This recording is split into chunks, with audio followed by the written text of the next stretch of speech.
We have Michael that is now in the room. What have you noticed are the biggest issues that your clients are having with work from home based on your own experience? Our top four so far with our clientele is they're having now 7 weeks later, 8 weeks later, they're having a really hard time balancing their home life and work life. A lot of our clients are complaining, they're going from bed to desk, desk to bed is being one. They're having a hard time separating those two worlds. I think the most popular one was ISP connection. Their internet is just, they realized how horrible it was and how challenging it is to have a decent connection. And it's mostly because it's not just them using their internet connection. Kids running around, TV running around, other IoT devices and/or nodes being used throughout the day. And then the neighborhood, depending on which ISP you're on, is a pool of shared resources. So the internet connection and slow connection to a server or company server has been one of the biggest technical challenges. And mostly is training. They found that we're using Zoom today, GoToMeeting another day, Teams another day. They realized that their staff, getting them up to speed, train on various applications, not just a single application, was paramount to expedite that quickly, because it depends who they were talking to on which day and which application is being used. They weren't versatile enough to know how to handle the vast amount of applications being used while we're working from home.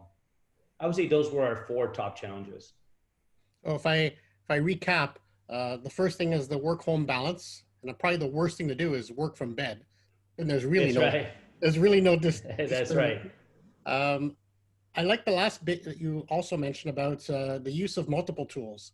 I think there's an importance of choosing one way of doing things and kind of doubling down on one platform. Vince was talking earlier about, Teams only allowed us to have multiple people on the screen, a certain number at one point.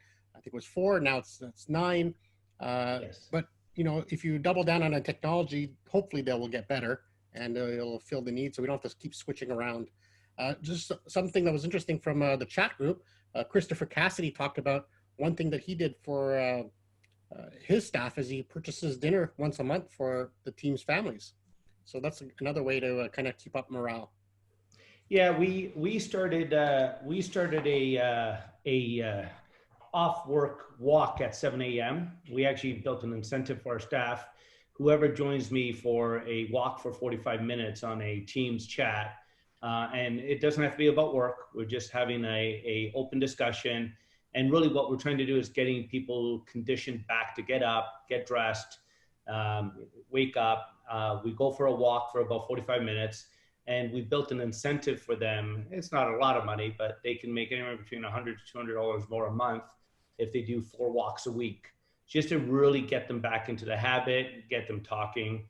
And also with some of our clients, we did the Uber lunch, where when we deliver a lunch of their preference, we have the client somewhat committed for a 30-minute interaction with us.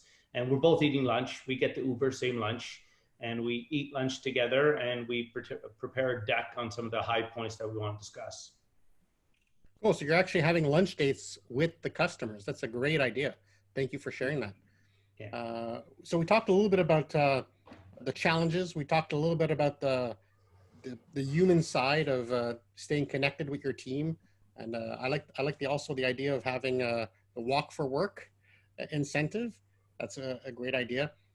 We want to talk a little bit about the different technologies that you're finding are becoming the norm, and those that you're finding that are being successful as you help out your clients. What would be some of the top ones that you would recommend?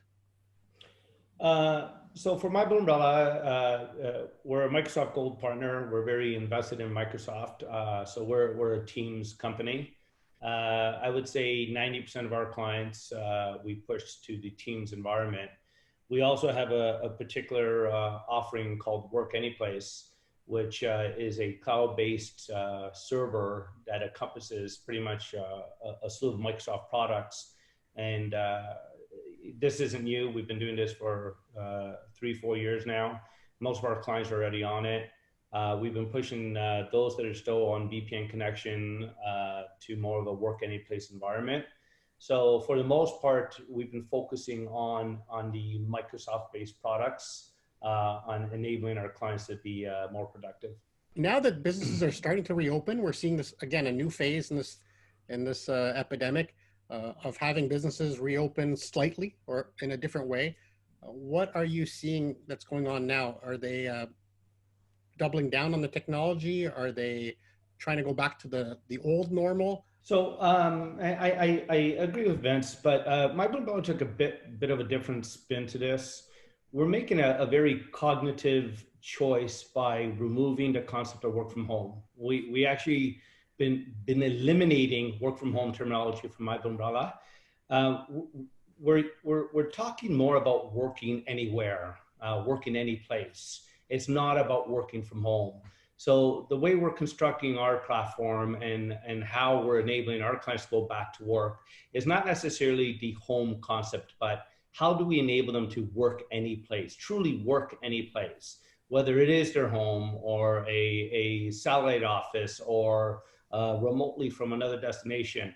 So what we're doing essentially is we built an assessment tool internally to MVU to really evaluate their strategy going forward to be able to work any place, including their 4 walls of their office. So work any place will enable them not only to work remotely, but internally as well. So it's been resonating really well with our clients. I think it's refreshing even for our clients to understand that it's not just about the home presence. It truly is, how do we enable your team to work any place, not just from home, and empower them. But I do agree with Vince tremendously. We lead everything with security first. We do nothing without a snapshot of security and how to secure the environment. Yeah, thank you. You're bringing out a very interesting point that language is extremely important. I mean, there's a difference between when you say, I work from home, I work from my home office. One sounds more serious, one sounds more official. Working from home, you picture maybe on the couch while watching, Netflix in the background. So it is important to use the right terminology to make sure that your clients are not freaked out by that concept, that working from anywhere could be very successful if done right. Michael, is there something in your company culture that kind of lends well to the fact that you're dealing with this and the way that you're dealing with it? Is this something that you guys use for your own internal self, and you're just kind of externalizing your own tools? Absolutely. I'll give you 2 different parts to that. Our culture is really based on our core values. We're very, very heavy on our core values. Everything we do, both internally and externally, is judged on our core values. And I think that resonates a lot in the actions we're doing in preparing everyone to work any place. Earlier on, and I shared this previously with Julian, is very early in the stage, late March, we developed a 3-stage assessment for our clients. It's survive, stabilize, and strive. And what we did is we started to talk to our clients less about IT and more about trusted business and more business assessment. And we trained our own staff to understand this language. So when we talked to clients earlier and they were still in survive mode, they didn't even want to talk about work from home or VPN or remote. They just want to know if they're going to survive. That, do we have funding? Am I going to lose my clients? So what we did is we started to talk to them about subsidies and give them links that we found, and we're giving them our playbook. So we actually had our account managers share My Blue Umbrella's playbook on how we're surviving this pandemic. Whether it's a government link, links from our accountants, from our lawyers. And what we found is that they resonated that as, wow, these guys aren't just thinking about IT, they really want us to survive. And the next stage when we got them to stabilize, that was different language. Now we understand they're gonna stay in business. We understand they know where funding is coming. How do we make sure we empower them to work any place? And that resonated really well once again with the language. And once those 2 phases went through, we really got into our strive mode, which also now we're out of Strive and we're in transform mode. We added a fourth stage recently where we stopped talking about work from home and talk about now, how do we continue business? It's not that we're forgetting about COVID. We actually, again, a very cognitive decision. At My Umbrella, we don't refer to COVID anymore. We just refer it as to a pandemic, because this pandemic can happen again 2 years from now.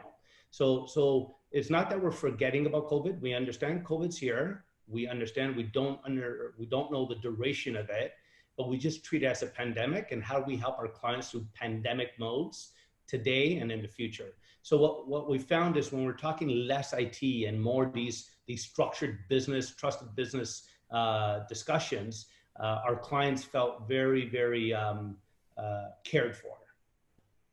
You're Can I basically, jump in with a question, Randall? yeah, sure. When you guys are looking at your clients right now, going back to, to the work office, so to speak, what percentage are you getting a feel of your customers are actually getting back into the, office as opposed to staying and working remotely?